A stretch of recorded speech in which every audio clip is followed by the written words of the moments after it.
Welcome back to Radio Taiwan International. You're listening to Geek Out. What's your cup of tea, tickles your fancy, or floats your boat? Join us as we share passions from people in Taiwan and around the world. I'm your host, Michelle Chang, and today in the studio we have Chris Boyd. Hello. And Kay Tian. Hello. Welcome back. You were here for an episode talking about finding your passion? Yeah, finding your passion That's and right. going through your journey as a dancer. Yes. Transitioning into... My own agency, own business, yeah. Yeah, check out that episode and plug away. Yes, so it's Pivot Point and it was all about careers and, finding meaning, purpose. Yeah, and it's actually really interesting to learn that you've lived in so many different countries. That's right. Yes, which leads into our current episode. Chris is also a world traveler. Yeah. I don't open with that, but it is true. I had to count for my last job. They wanted a fact sheet of interesting things, and I got to 51 countries when I counted. Wow. So yes, what are we geeking out about today? We are geeking out about travel. Travel is cool. Uh-huh. It is very cool, and it's a very popular thing for a lot of people who don't fear airplanes, maybe. I actually met somebody who is a bigger traveler than I am, and he was a French guy, and he was terrified. He had a phobia. Whoa. And he tried everything from hypnotherapy to, as he said, hard drugs. Oh, And he settled on just drinking till blackout. I mean, there is a way to knock yourself out for airplane flights, or at least reduce the amount of anxiety you can go through. But yeah, there's people with pretty severe phobias, Yeah, or rituals, right? or it's something.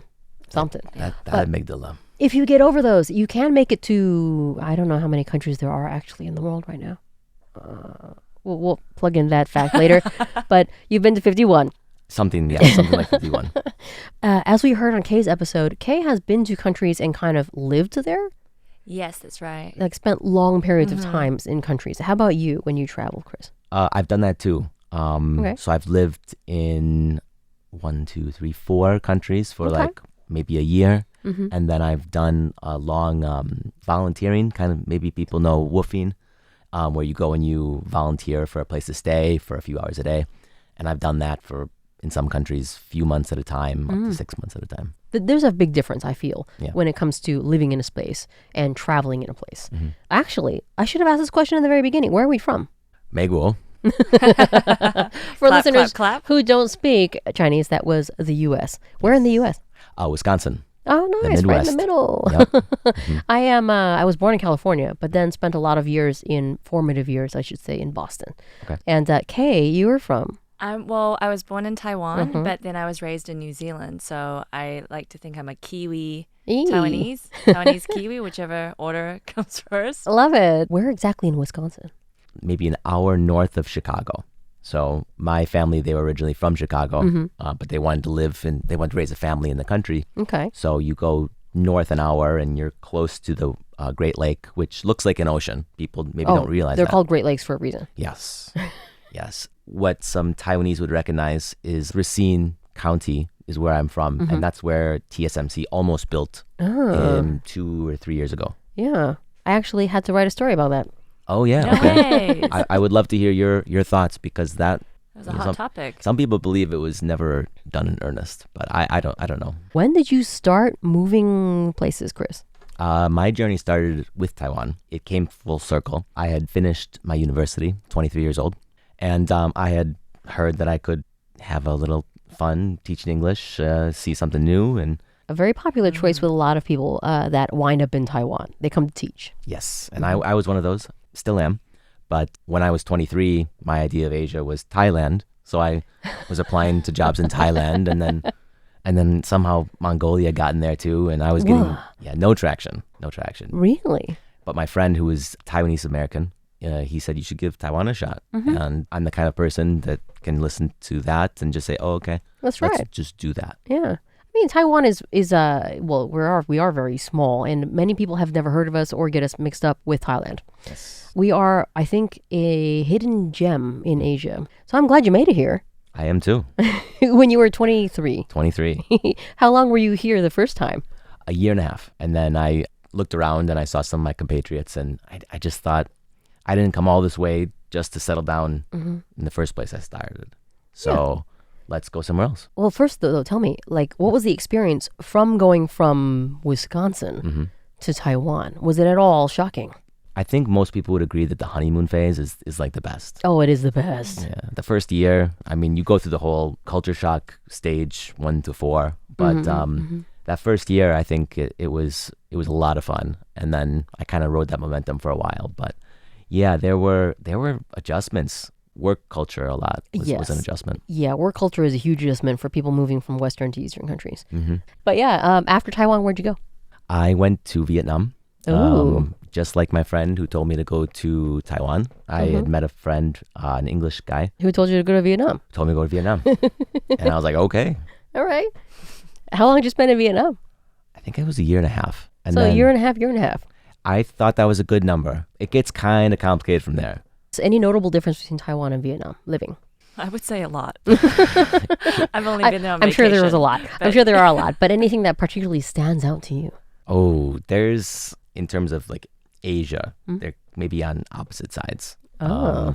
Taiwan is developed and they have a sense of order that Vietnam maybe doesn't. They make up for it with this vibrant energy that's high paced, but you're more responsible for yourself. I see. I actually have never been to Vietnam. That's actually coming up next year for me. Okay. But cool. I do very much appreciate looking at all the videos. It's kind of like a good, positive chaos. It's so colorful Yeah. and so cultural. I look forward to it. Yeah. It's a great description of that. The food is unreal. Oh, in love with the food. Yeah. That's most of the reason why I'm going. But yeah, after Vietnam.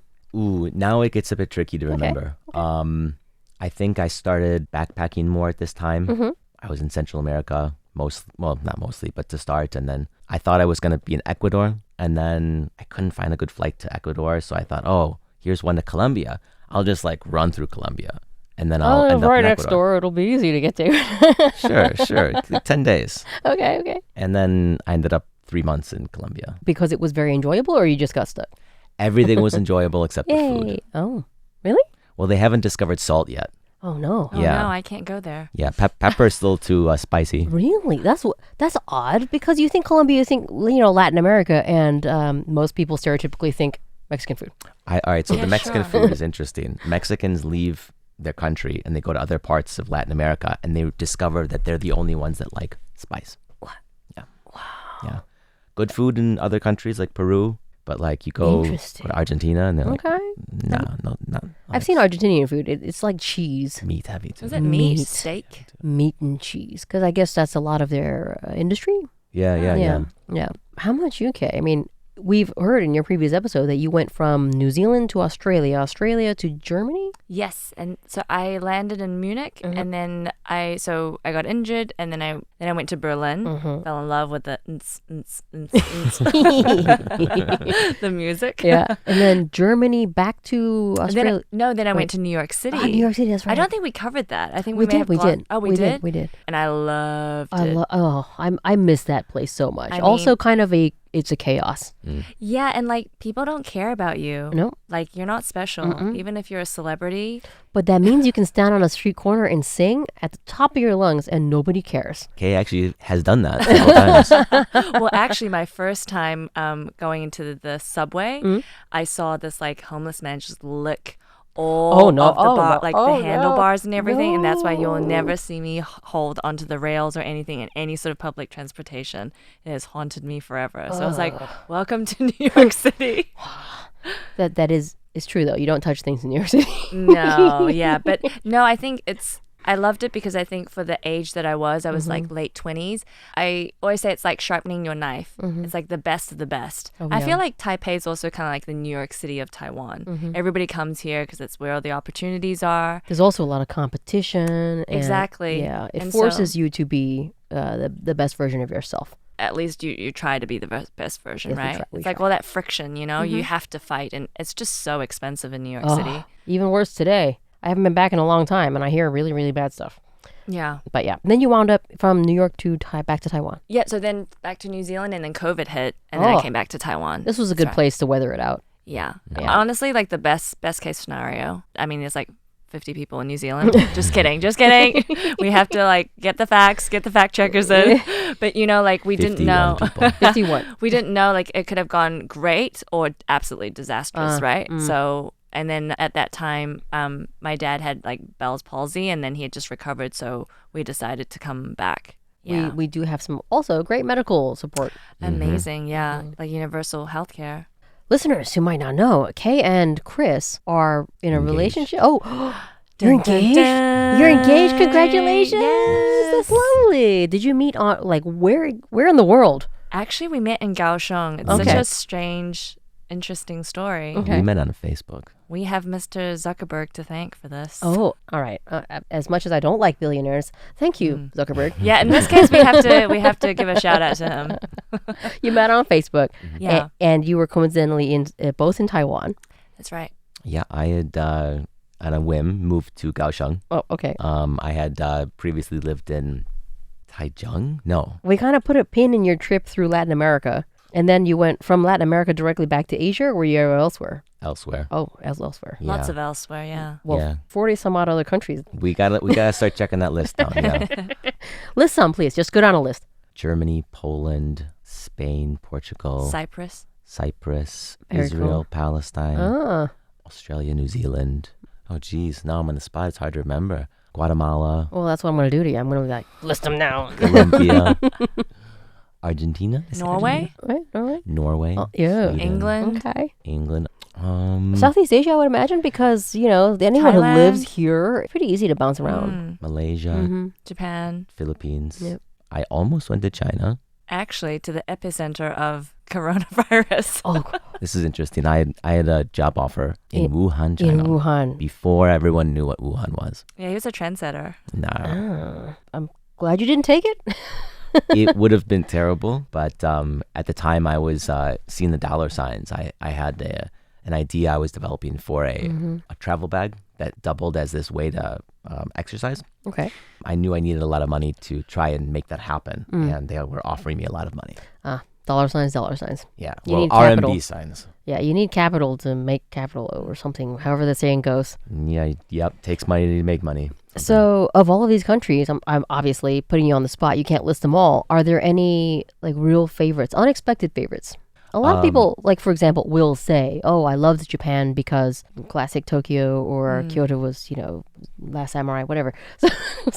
But are there any ones that you feel are underrated? New Zealand that is sound? properly rated. It is. Everyone loves it, and there's a really good reason why. Oh, Lord of the Rings. That and meat pies. Oh, Yeah. meat pies. Oh, I love a good pie. There's not enough meat pie offerings in Taiwan. No, there's Not not. enough. There's not. There's a few things. I've gotten to know some Canadians recently, and butter tarts is something that they miss in Taiwan. What is that? I don't know. It looks like It's a pecan pie to me. It's kind of like a egg tart, but with phyllo pastry, but the center is like buttery goodness. Well, if you add butter to anything, it's fine. That's true. It's delicious when you add it to anything. Okay, so New Zealand is properly rated. Properly rated. Okay. I guess I'm a fan of the Balkans. It's a bit like Southeast Asia, where it's a little bit rough. Well, where is the Balkans for listeners who don't know, including myself? Sure. So this is what people would recognize Yugoslavia as. Okay. And I had gotten a chance to spend, a lot of time in Bulgaria, Serbia, Turkey. I guess is kind of the Balkans, not Okay. really. And if you don't mind a little bit of discomfort and really stodgy food, you'll have a great time. Black Sea, Dead Sea. Which one am I thinking? Black Sea. Black Sea, thank you. Apparently, because I'm a scuba diver, is on the list of places to go because it has wrecks in it that are very well preserved. And it's supposed to be very interesting diving. That would be cool. That would be incredible. Right? It's a kind of like an underrated place to go diving. But tell us about why, besides the stodgy food, it's a good idea. I don't know why. Is the people, the culture? It is. Somebody told me that Turkey was magical before I went. And I wasn't sure if I believed that. And I went and it did have a kind of magic to it. Cats everywhere. Oh, yeah. Spice markets is what I hear. Cats everywhere. And then I remember sitting over the Bosphorus, that Istanbul straddles, and just seeing those ships, huge ships, small ships. I could watch that all day with a nice shisha and beautiful. Wow, that actually is a nice picture. Thank you for painting it. Thank you.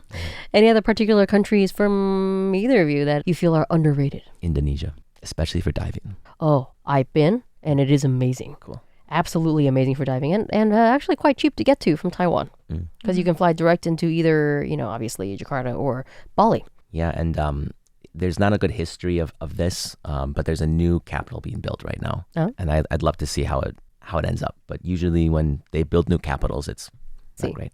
Not great? Not great. No, like Myanmar has one. Myanmar is cool. Myanmar has a new capital, and I guess it's kind of like a ghost town. I get it. Brasilia in Brazil. I've never been to Brazil. And then Canberra. People don't like Canberra. Yeah. I mean, it's an attempt at creating a city, and then if people don't like move in, then it kind of becomes weird and deserted. Do you guys have any tips for people looking to travel? Like, how do you find your next destination? Because most people are, drawn to super touristy advertised stuff on, Travelocity or wherever they're looking of, I should go to South Korea because of, K-pop and K-beauty or whatever. Or they want to go to Thailand to go see elephants. Very touristy, very commonly seen advertisements. Any particular search methods? I guess there's like two paths maybe. One path is like you move abroad for work or to have a new life, right? There's greener grass on the other side. And then the other one is to go travel. Right. And I would say the easiest one would be to go and experience that. Like you said, I love elephants, so I'm going to go to Thailand and check that out. I went the very unconventional way, whereas like, I want to go dance, and then I just went to a place and then just ended up living there. But that's also given me a different perspective on travel. So when we butt heads because he's such a, traveler, he likes to go this place. That's not how I like to function. I like to go to a place for maybe a week or even longer to just really experience what it's like to be a local. I'm actually in your camp. I like to stay as long as possible in any location because I spend money on a plane ticket. I'm going to squeeze all the juice out of that. Of course. So if I'm going to a location, I'll stay for a month and really kind of like live, quote, live there, even though it's just a month, but a little bit longer. Yeah. I mean, I think it just depends on what kind of preference you want, but I really just want to go to like the supermarket that people go to, the bakery that they go to. Yep. And so my travel, so to speak, has always been like, I'm always like, actually, I didn't really travel. I just like ended up living here for 2 years and then went there for a year. Love it. But then I also, Chris makes me see the other side of like how exciting it is to check this place and this place. Jet set. Yeah. Private jet. Not yet. More of a jet setting mentality where you're bouncing you hit major landmarks and see some cool stuff, eat some food, and then on to the next one. It's really, you maintain a certain high, right? Yeah. For me, I would say look at your network. I was lucky enough to have somebody who was from Taiwan, but I didn't really use that. And what I'm getting at is when you visit a place and be a tourist, you see a part of it. But if you can go there and see your friend's cousin who's interested in showing you around, you're going to see a whole other side. Oh, it's a very different experience. Yeah, and that's that's very special. Yeah.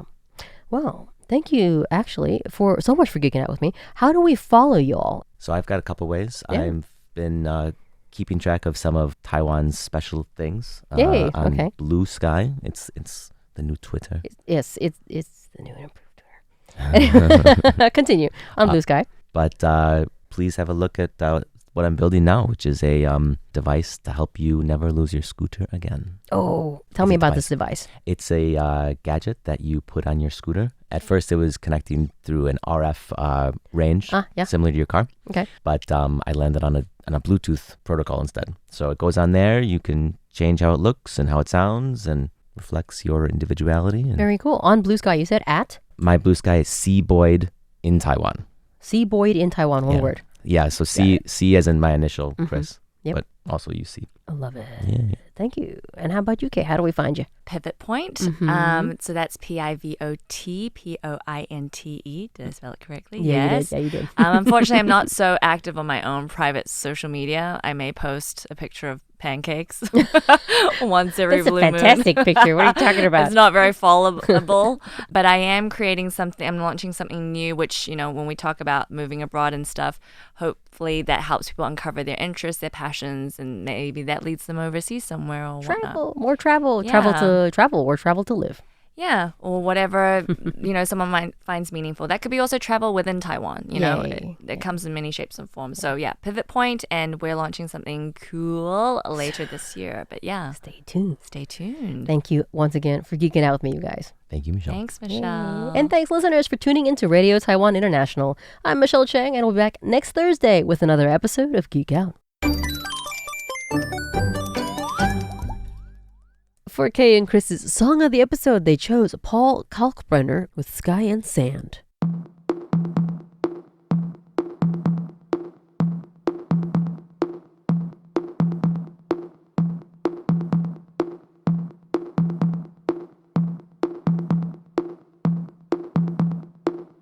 In the nighttime, when the world is at its rest, you will find me in the place I know the best. Dancing, shouting, flying to the moon. Don't have to worry, 'cause I'll be come back soon. And we built up castles in the skies and in the sand. Design a whole world, ain't nobody understand. I found myself alive in the palm of your hand. As long as we are flying, all this world ain't got no ends. All this world ain't got no ends.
In the daytime, you will find me by your side, trying to do my best, trying to make things right.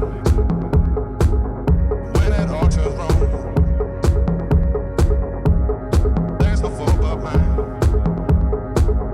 but it won't hit hard, 'cause you let me shine. And we built up castles in the skies and in the sand. Design a whole world, ain't nobody understand. I found myself alive in the palm of your hand. As long as we are flying, all this world ain't got no ends. All this world ain't got no ends.